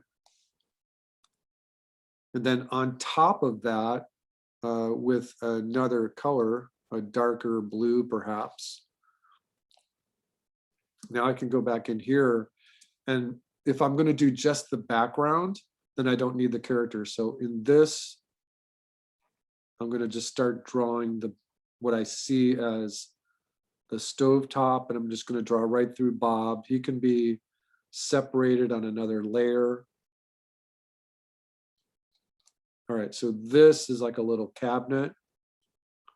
And because he's cooking right here, this is the stovetop. So there's 4 burners. This is where our geometry comes into play from beginning. This is the oven. So there's an oven door here. This is another little cabinet. Looking at perspective. Here's my curtains. That's the thing. There's the tie. The curtains come down to here. There's the window. There's the curtain. There's the curtain rod. There might be a little plant in the window. Often have little plants. There's probably cooking utensils. It's not extremely common to have a window behind a stove, but that's okay. We needed it for our story. All right, so this is our refrigerator. Is there something between the stove counter and the refrigerator? There could be something, a waste paper basket or something. There's boxes being stored up on top of the refrigerator here. Again, to the vanishing point. You know, our vanishing point was like over here. All right, refrigerator door. However much detail you want. This we decided was more storage. This is the wall. This is the entryway, so that these were things hanging like a coat rack or something. You can be inventive. This is the corner of the room right here. And so this is the ceiling. That's the ceiling. There's the entryway, thickness of the wall, and then this line right here, the line that is the wall, the flooring goes right through, and so you see it. If the house is long enough, you would see it, and then you could see that there's a far room over here, and then this is the living room back there. All right, so then we need this counter. And we could see that if we drew the counter exactly where we had it, it would interfere with the lines of the bottom of the refrigerator and that storage. So move it over just a little bit. And because it's in the front, we'll make those lines a little darker. This is the table. These are the chairs.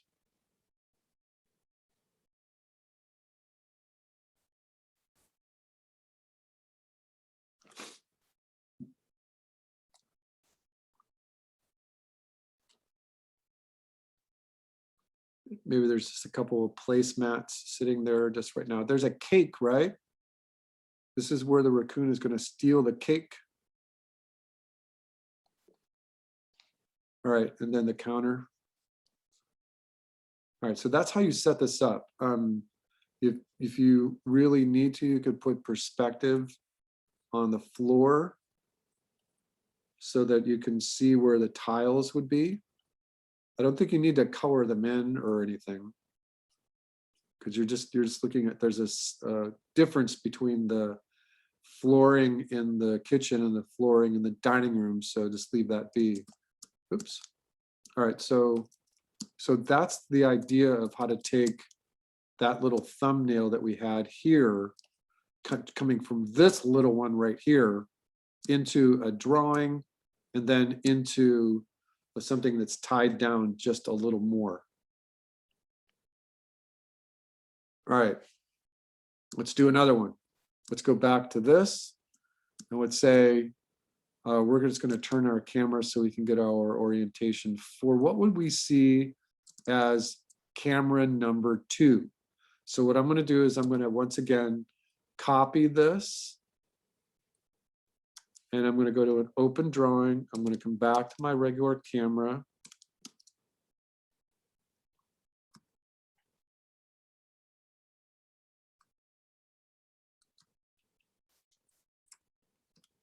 My computer's not behaving. Hold on a second, everybody. There we go. And I'm going to paste, and I'm going to come out and see where it went. So it's over here. And so what we need now is camera number 2. So camera number 2 sees the raccoon coming in the door. Now we haven't drawn this one yet, so let's draw a little sketch over here. And remember that this is my thumbnail. This is not 4x2, this is just a thumbnail. So let's just draw what the camera sees. Sometimes it's easier to take this and put it, oops.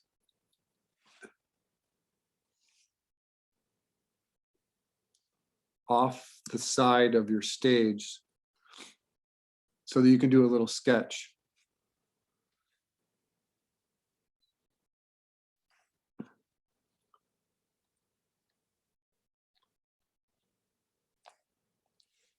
All right, so what this camera sees right here is the following. The first thing it sees is the corner of the room over here. So I'm going to establish, just in a really quick sketch, the deep corner of the room. And then I'm going to establish a 1-point perspective and just get that room, this wall right here. Then this should be parallel, just like this. And then we'll see, we're going to see the kitchen table here. And so the kitchen table is going to be like this. And here's the thing coming at us again about the ovals in perspective. And we, in this shot, had 2 chairs. So let's limit it to just 1 chair right here and another chair right here. There's a door. Oh, sorry. There's a door here with all its framing and the mat and the possible window that looks out onto the backyard and the door handle. And the cat door is here. All right, and then from our sketch, there's a broom here for sure. Maybe there's something else, a little cleaning thing here. We did not see what was over to the left of this yet. So let's think about this. The cabinet that the counter that Bob is working at is right here. And then the island is right there. And Bob would be standing right here, cooking. There's his little hat. There's the window again. Here's the cat door. There's the broom. Maybe a waste paper basket here. Let's go back over here. Yeah, we could put that waste paper basket right here. All right, so that's a setup. Here's your curtains again. All right, and so what we've determined here is just an important shot 2. Shot 2. This is shot 2. All right, making sure everything is in the right place. Again, it's just sketchy. We haven't tied it down yet.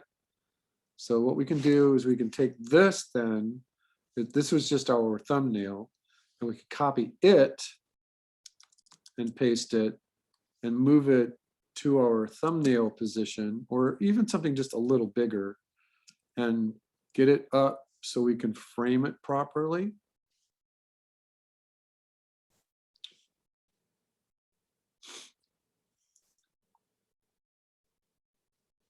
All right, so now what I'm looking at is important because in animation, we want to make sure our action is happening within certain legitimate places. This line right here, this tool right here shows the action safe area.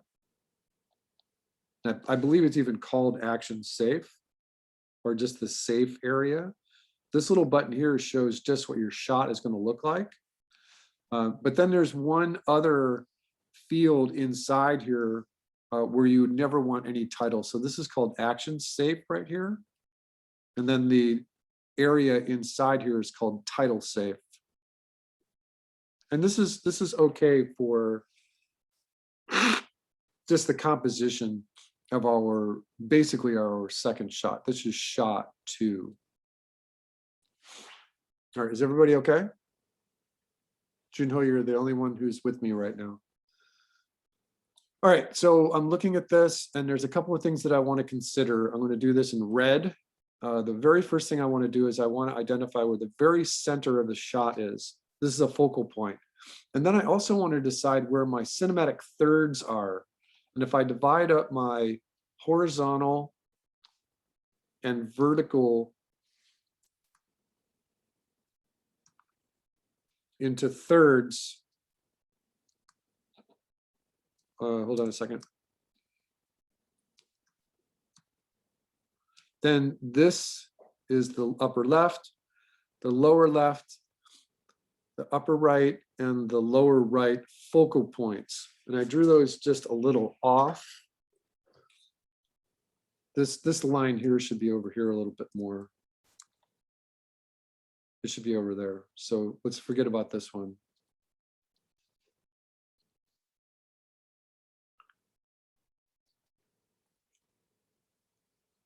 All right, so those are my focal points.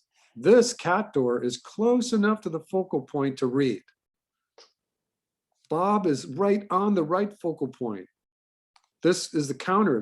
The cake that we were just talking about should be right here on the lower right focal point. So our setup is good here. What we can do now that this is a rough drawing is now we can go back and we can tie this down. Now we can take our drawing and get a tie down on this and say, all right, here's the corner of the room. Here's the cat door. Draw it up with a little bit more detail. There's my door. Right?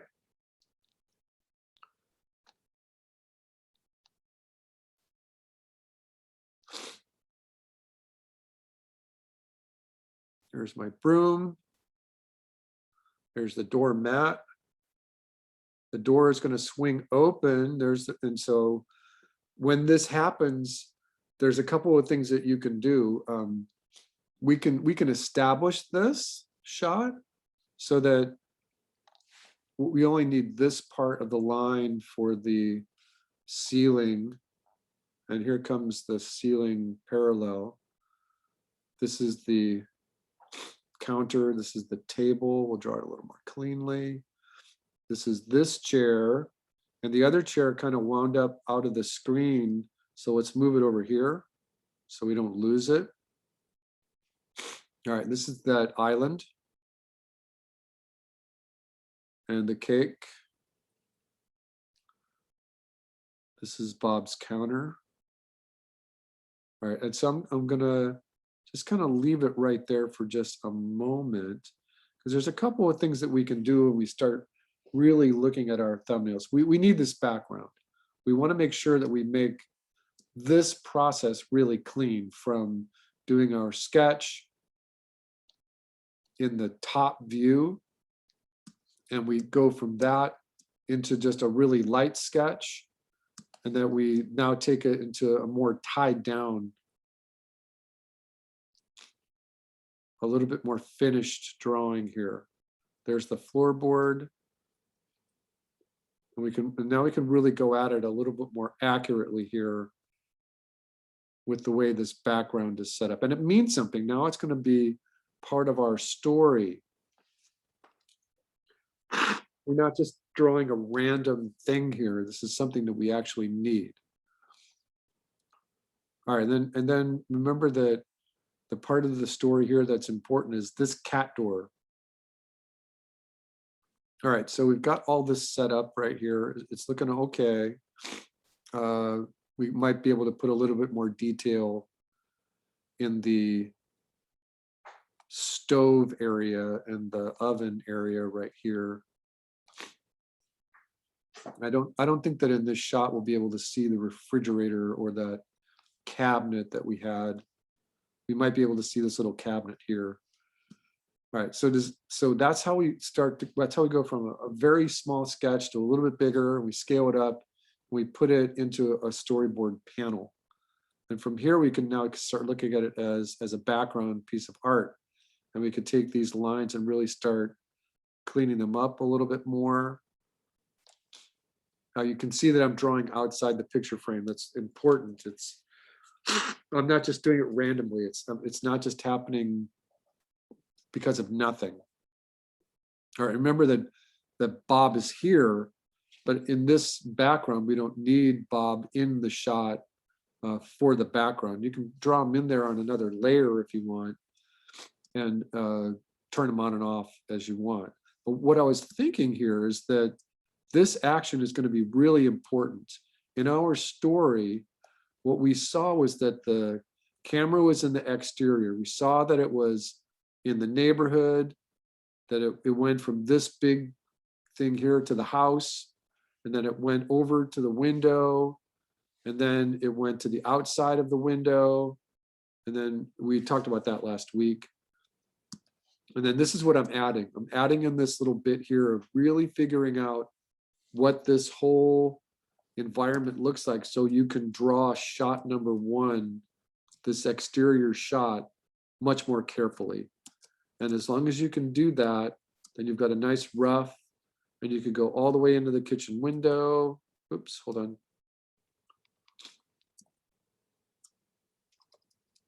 You can go all the way into the kitchen window and figuring out that this is still shot one. This is shot one. This is still shot one. But as soon as we go inside the house, you're going to need to establish your 180-degree line and where your cameras are. And remember that this little key right here is in every storyboard textbook ever made about how to establish the 180-degree rule. And you can use any of these cameras. You are not allowed on this side. If you do, you are breaking the line of action, and it's a screen direction error. All right, and what we did is we took our little sketch from over there and we put it here. We established our 180-degree line. This camera is what this sees, and this camera is what is in this drawing here. All right, but this shot two can be a camera move as well. And what we can do is we can actually we could do it backwards. We can say, let's take a view of the raccoon coming into the cat door, and then zoom out. It's going to be a true zoom. So this is position A, and then this is this is position B. And you can see the arrows go from the small camera to the big camera. So this is position B out here. So we see, and you can do it backwards too. You could say that maybe you want to establish this whole thing here, and Bob is actually cooking over here. And he turns his head in shot one. You know, we see him turn his head here.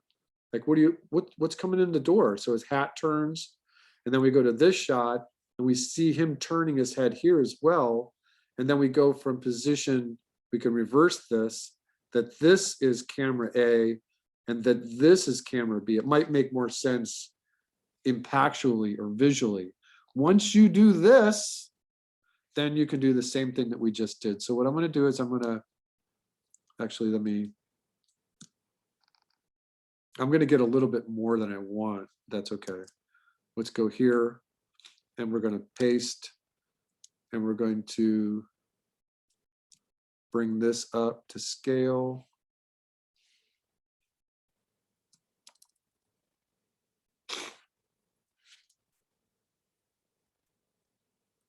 This is the modern version of Xeroxing. All right. So what I've got now is now this is still shot two. This is still shot two, but this is position B. Remember, we just decided that we're going to go from wide to close. Now with this, now we can go on another layer and clean up this background. Now we can just say, now this is the floorboard. Continuing the floorboard. This is the corner of the room. This is the wall. And the broom is going to be like right here. That's going to be a big broom. Let's go back and check that. Yeah, the broom is right there. So the broom is big. Now you might see all the details of the broom going off. This is the cat door. You might have to do some research about what cat doors actually look like.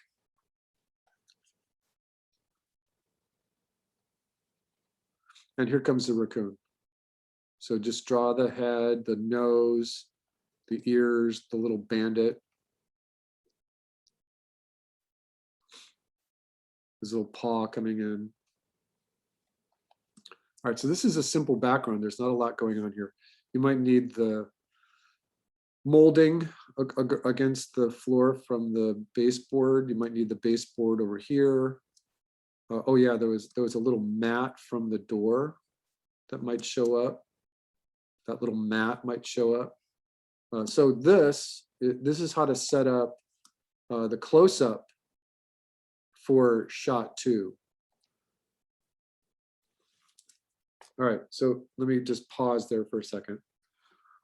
Go ahead, any questions from anybody? All right, so what we've got here is, and it's kind of hard to see, oops, all of it, but we'll just go backwards and forwards. So this is important for us to do a couple of different things. The first thing that we want to do is we establish our character. We did our turnaround. We want to make sure that that's working. We want to make sure that we know who the character is. Maybe there's some names, positive, negative traits, that kind of deal. We have only, in this setup, we only have the main character and the raccoon. And if anybody doesn't have a story yet, you're more than welcome to use this story. All right, so then the next thing we did, we just studied poses.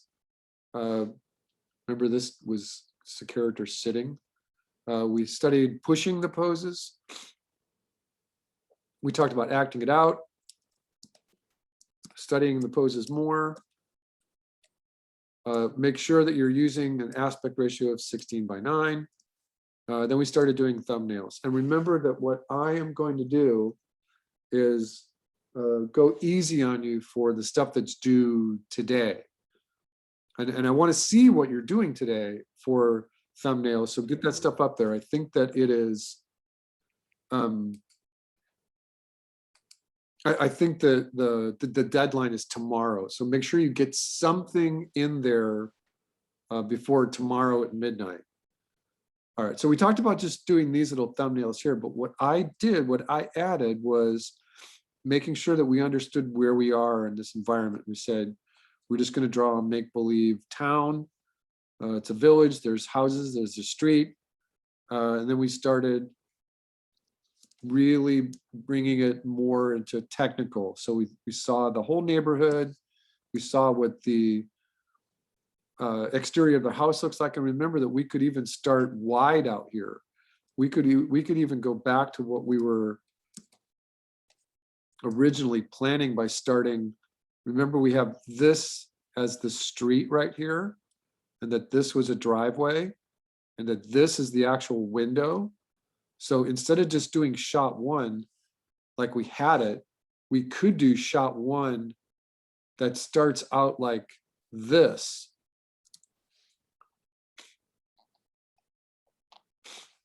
Shot 1 can be like this. It could be this whole thing. And then it's going to go from position 1. So this would be shot position A. And then when we get to this shot, this is actually B because it zoomed into it. So this becomes B, and then this becomes C, and then this becomes D, or this is still C.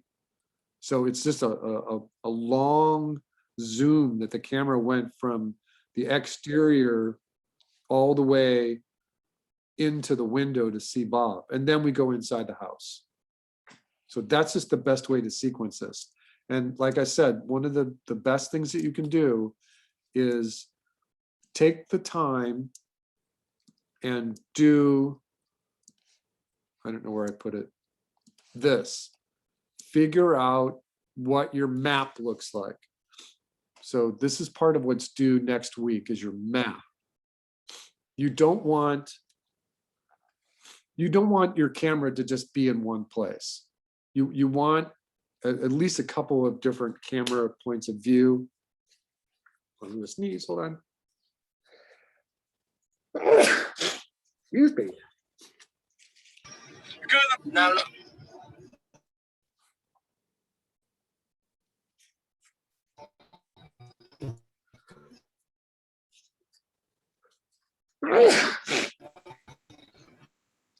Those allergies, man.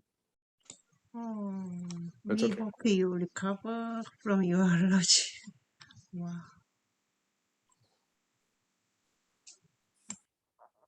All right. Well, no.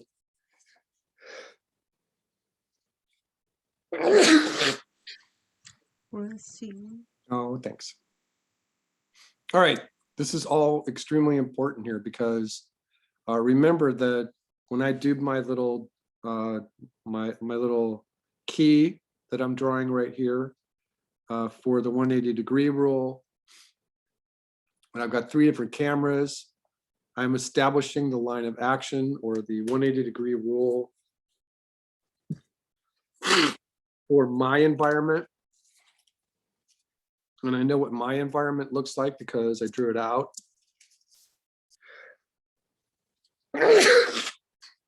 I'm allergic to drawing, everybody. All right, and then we started looking at what shot 1 looked like and what the background for the shot looked like. And we took just a small version of a sketch and we brought it up and we tied it down. So that's what you should be doing for next week. And you can't do this just randomly. You have to kind of go by your script. And this is important here. In this close-up view here, we would do a camera.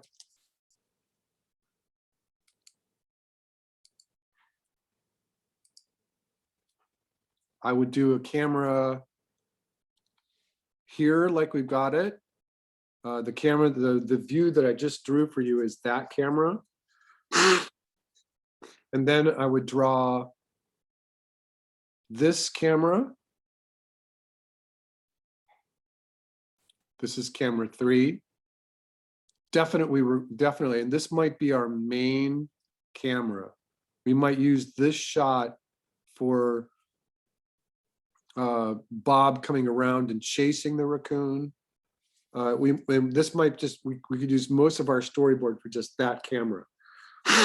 But we're gonna need a camera 4 that's gonna be over here that shows the raccoon stealing the cake. So I'll put the R right here. So that little, so this is camera 4. And we're gonna set up camera 4 just like we did all the other ones. We're just gonna take this and we're gonna rotate it. And we're gonna say, what does camera 4 see? What does camera 4 see? It's gonna look pretty close to what we saw from camera 1, right? Because camera 1 was here. This was our camera 1. That's the first camera that we drew.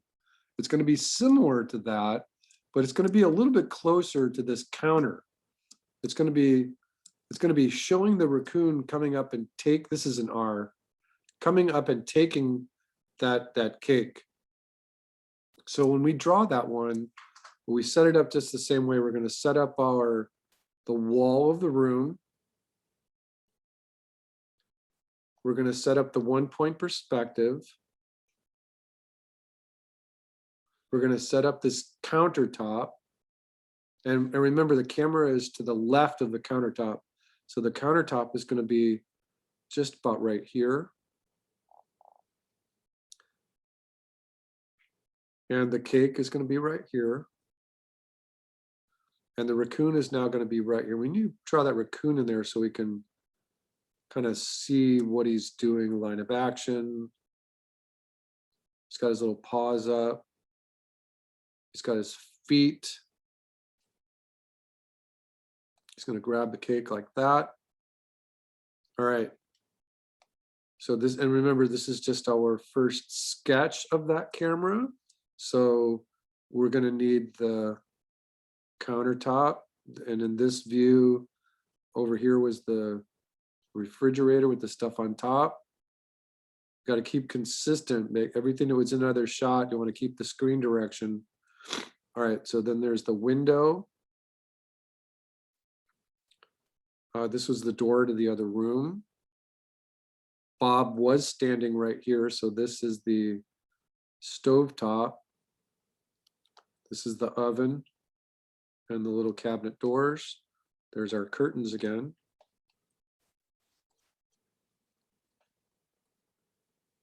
There's a little plant again. All right, so from this shot right here, Bob is in the shot. He was just coming around. Remember, he was chasing the raccoon all the way around. So Bob should be like right here. And so when you're setting up a shot like this, the storyboard should be clear. And so the raccoon has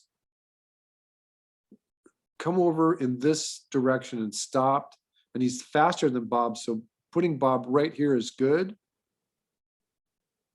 Bob is running.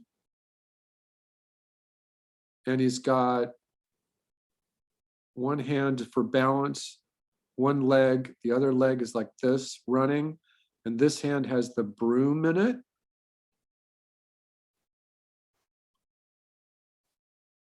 All right, so that's a good little gesture for that storyboard panel. From this, I would take probably this much of it for my story panel. That's a good place to start right there. If you wanted his feet in there and you wanted to, you don't have to like do any zoom or anything, but you could also do like a close-up on his hands grabbing the cake. You know, that might be really fun. It depends on how you want to sequence this out. Now I'm just thinking here, because I like seeing his feet, so I might have an alternate camera where I can pull out just a little more wide like that. And remember that there are a couple rules. This is not meant to be, this is just me thinking about one camera position 1 and camera position 2. This is not the action save thing that we talked about. It's just me kind of figuring out where I want my camera to actually be. It's fine to cut off at the knees, but you would never want the raccoon to be standing on the edge of this screen. You would never ever want that. So this would be fine right here. And then what you could do is you can then, once again, now you can take this, copy it,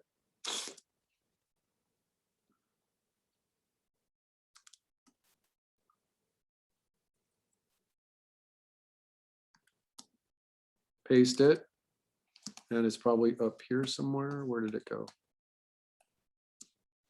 So now what we want to do is we want to move it over. And we're going to do the same thing. We're going to rotate it. And you can do this a number of different ways. I think the easiest way to do this is to, if you're working digitally, is to just zoom it up to your storyboard size. And that's just the easiest way. And remember, in this presentation right here, the actual measurements are quite a bit bigger than what 4 inches would be. So just imagine that this is 4 inches. And so that's a good place to just take my sketch, Xerox it up, and then figuring out oh, look, he's now standing on the edge of the screen right here. So before you do anything, just go back in there and reposition everything so that it's fitting into the screen just a little bit more. And when I'm doing this, I'm also paying attention to where the focal points are going to be for this shot. So for here, there's going to be a focal point right here. So all this action is happening in the middle. That's fine. There's not a lot of stuff happening here. In fact, we haven't seen what's happening over here yet. And I'm wondering if that's a screen direction error. Let's go back and just kind of look at the original map that we drew. So we're in this one, remember, in this key right here, we were not allowed to have a camera over here. If this is our 180-degree line right here, we would never want our cameras over here, ever, ever, ever, ever. And so the instant that we bring our camera like this, we're allowed to see this wall, but not from that point of view. So this part should be okay. We just don't know what's on this wall yet. We have no idea what it is, and you would have to just invent that as you're going through your boards. All right, so then what I would do is I would look at what I've got in terms of making sure that I'm following my script correctly. And remember that my script was here. Bob looks, the raccoon at the cat door. Bob freaks out.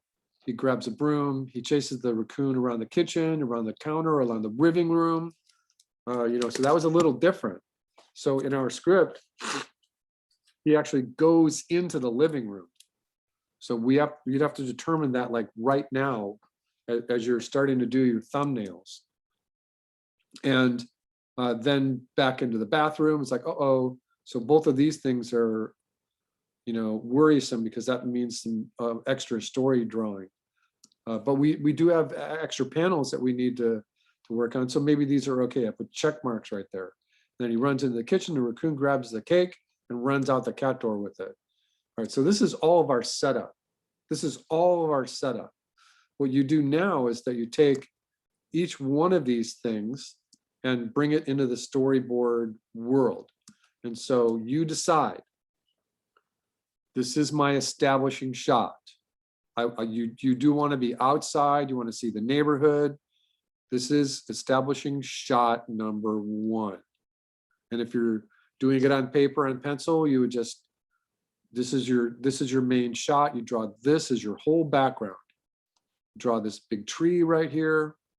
You draw the house. You draw the street. You draw the middle of the street. You draw the little bushes. That is your first background.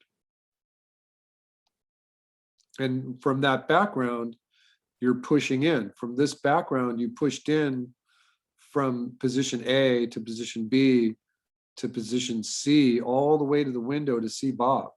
Your zoom went all the way over to there. Right, and you can do this with your storyboard panels that have lots of room between the panels. This is important. I hope everyone is awake and alive right now, because the next part of this is going to be kind of technical. So, but this is your shot 1. And this is still shot 1. We were just thinking about this, right? And that this is still shot 1, right? We were still thinking about this. All right, and we were still thinking about what his actions were going to be like here. We drew our map. This is important. I want to see everyone drawing a map. You have to draw your map. All right, and then remember what we did is we copied this map and we took it to inside the house and we placed it here and we established our 180-degree rule. And if I wanted to, I could just go right here and I can select this and rotate it so that it's right in line.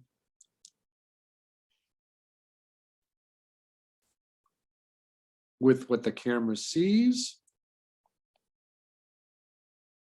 Oh, I'm sorry. This one was rotated. This is what camera one sees. Right, so this is shot 2. This is shot 2. And then this becomes shot 3. All right, so I'm just going to cross this out. I'm going to go here and cross it out. So that's shot 3. This becomes shot 4. And now comes a set of rules for you all. So I'm going to open up a new empty frame right here. This is your storyboard panel.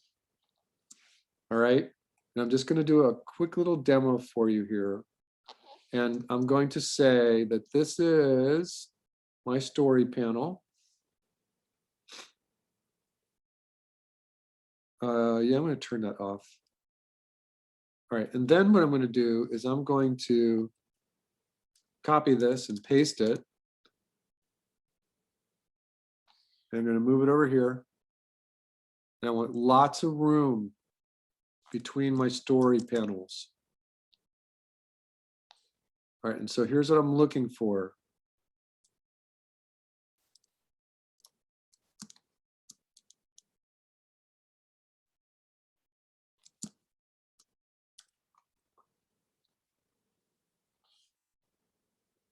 All right. On your storyboard, you can handle this a number of different ways. The first way is the 2-inch story, this 2-inch story panel, or you can use the 4-inch story panel, whichever you feel comfortable. This is more thumbnail size. This is more like final size right here. Final size right here. But I want lots of room. There has to be lots of room between your story panels. You have to draw through your story panels. So if this is your title card, just write, you can do it this way. You can just write title right underneath here. If this is your establishing shot, then you would write establishing shot right here. And then you would draw that whole neighborhood, right? So in this, you would just write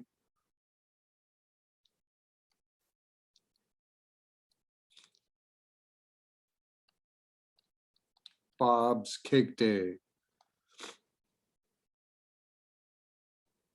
And you could draw like a little picture of Bob up here and another picture of the raccoon down here, right? So that's just your title card. These lines would go away. This is the neighborhood, right? This is just a copy of that first shot that we did. So this is the house. There's a big tree back over here. This is the middle of the road. All right, so this is the establishing shot. So now that we've got this set up here, there's a couple of things that you absolutely have to do. The first thing you have to do is number your boards properly. Whenever you're drawing a storyboard panel, this is the area where your panel number is. So I'm just going to write my panel numbers as 01, 02, 03, 04. So this area right here is for panel number.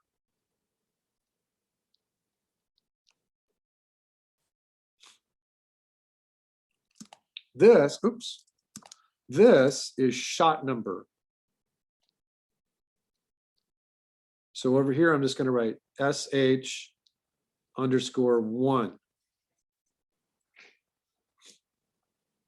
This is where your direction is. So all I needed for this one was establishing shot. If over here, it just says title. It's just a direction. All right. If you get to it, if you can think about it, this is your slug. And how long do you think that this establishing shot would be on? Maybe 4 seconds. And once you've established your slug in seconds, then keep your slug as seconds. So use, and this is, remember we talk about shots taking a certain amount of time. If your establishing shot here is really slow and it goes from this shot this view all the way to the window over here, and then even a close-up on that, this might be 8 seconds. This might be 8 or even 12 seconds. So when you're doing your slug, if you're going to do it in seconds, then keep it in whole numbers. 12, 10, 8, 6, 4, 2, 1, 1.5, 1, 3/4. So this is fast. These are fast actions and these are slow actions up here. So this is the slug area of your board. All right, so once again, panel number is on the upper left, shot number is on the upper right. In storyboarding, this can be sequence up here, but I'm not going to mention anything more about it because we're going to be doing something that's so short that everything is it's just one sequence. But this is where the sequence would be. In this area underneath here, not only the direction, but you can put dialogue if you want. You can put dialogue underneath here if you want. We're not doing comic books, so don't draw the words of the dialogue inside the picture frame at all. The dialogue goes underneath it. If two people are talking in the same shot, then you're going to have to identify person 1, person 2. Once again, panel numbers on the upper left, and I always use 02. If I know that my panel numbers are going to be in the hundreds, then this would be 002.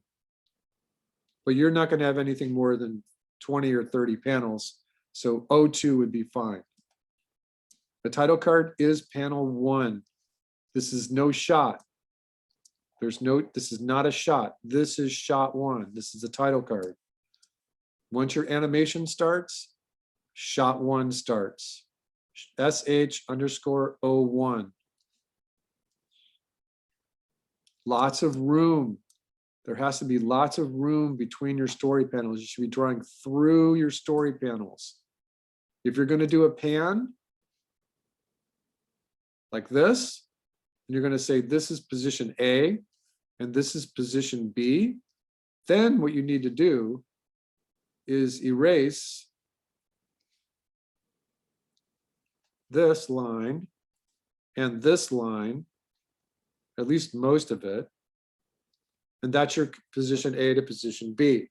Now, in storyboarding, a horizontal pan doesn't always have to be this long. In storyboarding, a pan can be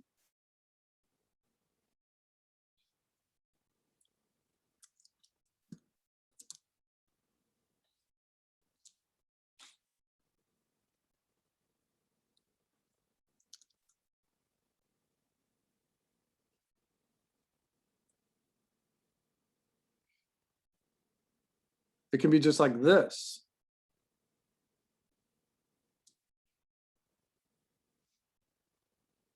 So what this is right here is this is the corner of position B, and this is the corner of position A. So you can see the full frame, and it goes from position A to position B. So this is an example of a really long horizontal pan going from position A. These are the corners of the frame. And then this is a shorter pan. This is the corners for position A, and then it comes over here. Now that's position B. That's the correct way to do a long pan and a short pan.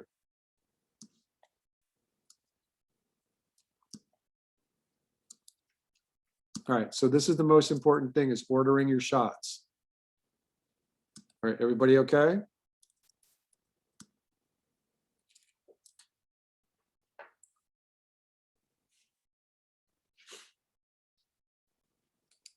Questions, comments, complaints, conundrums, criticisms? Anything else that starts with a K or a C sound? The most important thing you can do is get your script written out as actions, and then start doing thumbnails, and they can be random all over the place, but when you start ordering them, and when you're ordering your thumbnails, make sure you're using the same numbering. Oh, put the panel number in the left, panel number in the left, and the shot on the upper right, even if it's thumbnails, and then full boards, it's the same. But what you need to do is you need to draw backgrounds. So thumbnails and backgrounds. Now remember, thumbnails are small and they're just gestural. They do not have to be full renders. You just want to get your sequencing correct. You want to get your cameras in the right place.